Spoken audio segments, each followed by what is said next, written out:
Καλησπέρα, ξανά ο Ντερβίσης για το δεύτερο tutorial, για το δεύτερο βοήθημα. Αυτή τη φορά θα φτιάξουμε ένα μενού με CSS και μια εικονίτσα θα χρησιμοποιήσουμε. Ας ανοίξουμε λίγο το Photoshop. Αυτή θα είναι η μπάρα μας, έχουμε βάλει εδώ κάποια εφέ. Πολύ ωραία. Αυτό που χρειαζόμαστε είναι 1 με 2 πίξελ σε πλάτος να κόψουμε αυτή την μπάρα. Εδώ 4 πήρα εγώ τώρα, δεν έχει καμία σημασία. Επικόλληση. Και θα το σώσουμε. Έχω κάνει εγώ την προεργασία μου. Θα το σώσουμε ως bg.gif.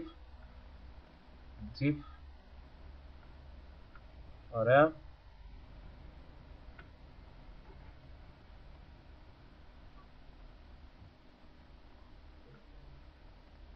Μέσα στο φάκελο εδώ. Πολύ ωραία.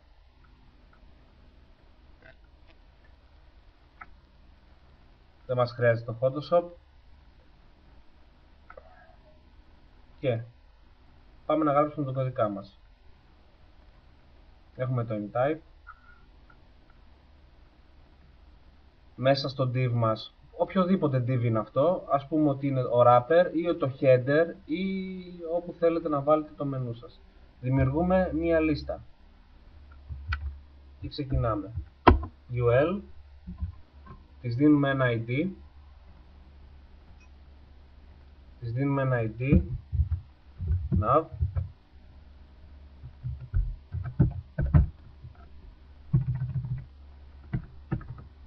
και μέσα θα βάλουμε το μενού μας, τα στοιχεία του μενού μας. Με li ξεκινάει και με /li τελειώνει. Ωραία. Φυσικά θα είναι link.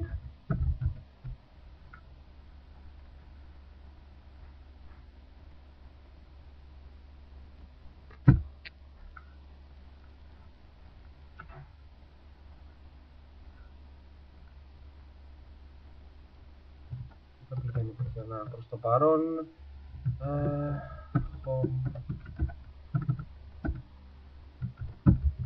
ωραία.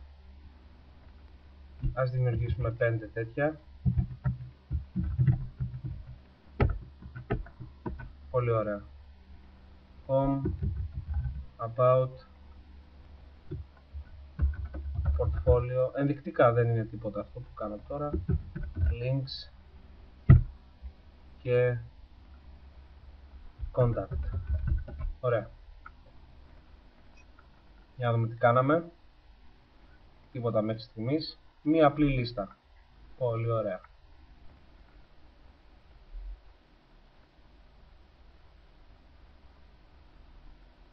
Λοιπόν, μία απλή λίστα.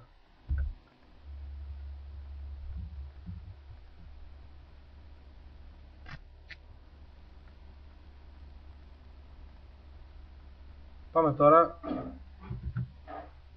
να φτιάξουμε τα styles μας. Το CSS.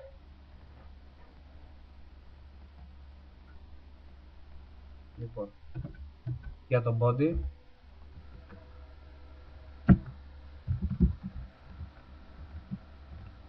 ας είναι 500 pixel.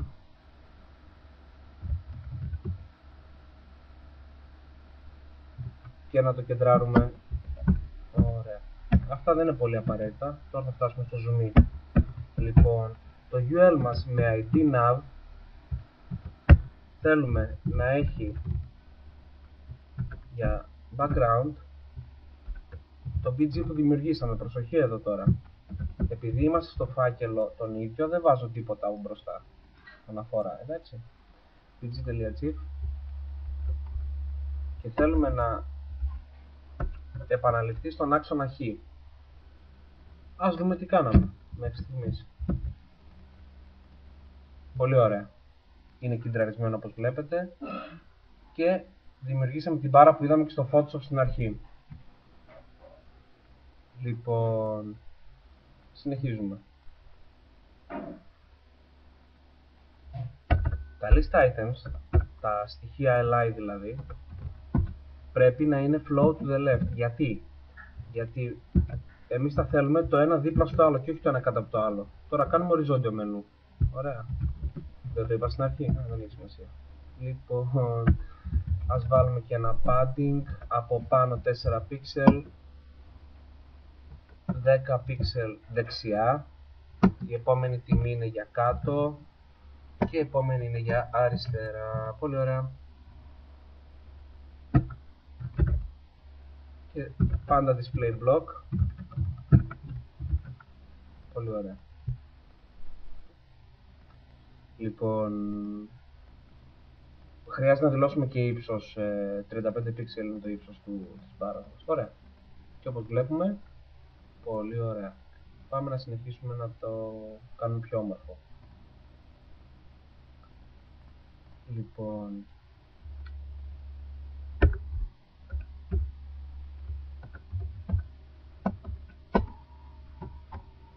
τώρα με αυτή την εντολή κεντράρουμε τα A που βρίσκονται μέσα στο LI, που βρίσκονται μέσα στο UL με ID nav. Ωραία. Πολύ ωραία. Για οποιαδήποτε ερώτηση έχετε μπορείτε να μου στείλετε mail, να γράψετε comments, ό,τι θέλετε. Λοιπόν, δεν θέλουμε υπογράμμιση, θέλουμε άσπρο χρώμα.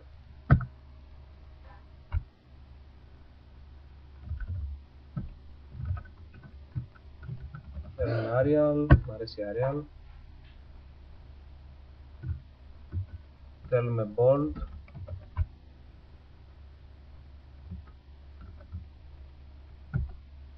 Πολύ ωραία. Για να δούμε. Κάναμε.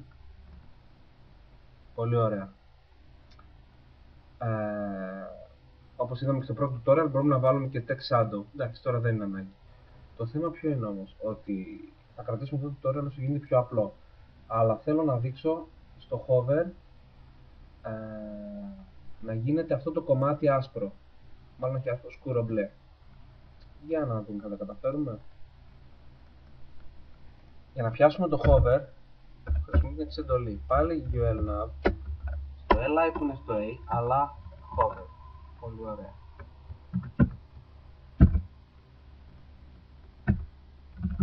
Το χρώμα θέλουμε να γίνεται κάποιο μπλε, ας πούμε blue, το κάνουμε απλό.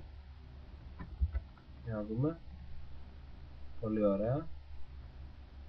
Εντάξει.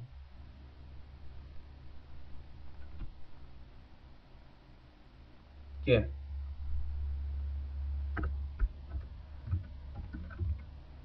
το background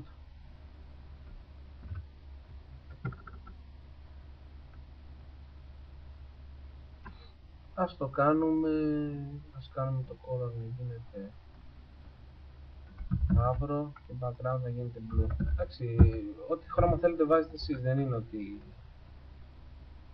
Ωραία, βλέπουμε όμως το εξής πρόβλημα, ότι το μπλε περιορίζεται γύρω από τα γράμματα, γιατί κεντράραμε το A hover.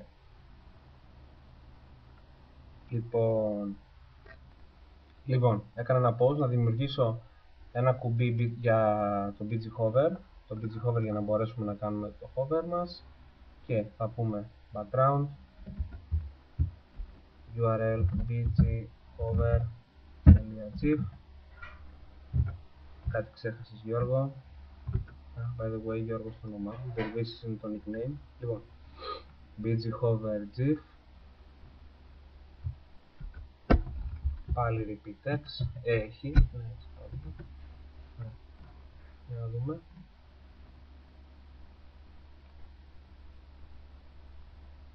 Ναι, πάλι το ίδιο κάνει.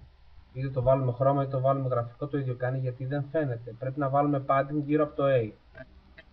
Ωραία. Για να βάλουμε. Οπότε ας το αφήσουμε αυτό απλό. Καλά, το βλέπουμε. Λοιπόν, ας βάλουμε ένα padding εδώ.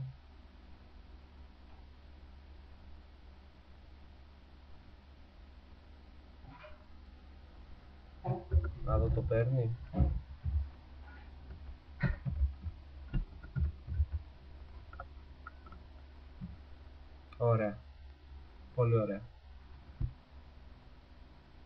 Έχουμε ένα θεματάκι όμως με το πάνω το πρόβλημα. Καλύτερα θα ήταν να το αφήσω άσπρο τα γράμματα εδώ που θα λέμε. Λοιπόν, πολλά λάθη σήμερα.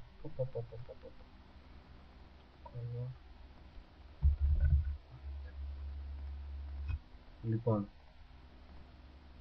έχουμε ένα θεματάκι.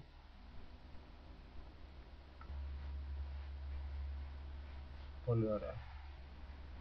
Σαν tabs φαίνονται. Τέλος πάντων, καταλάβατε που λένε και οι φίλοι μας οι Αμερικάνοι. You get the idea. Θα τα πούμε στο επόμενο tutorial. Είμαι ο Τερβίσης και γεια σας.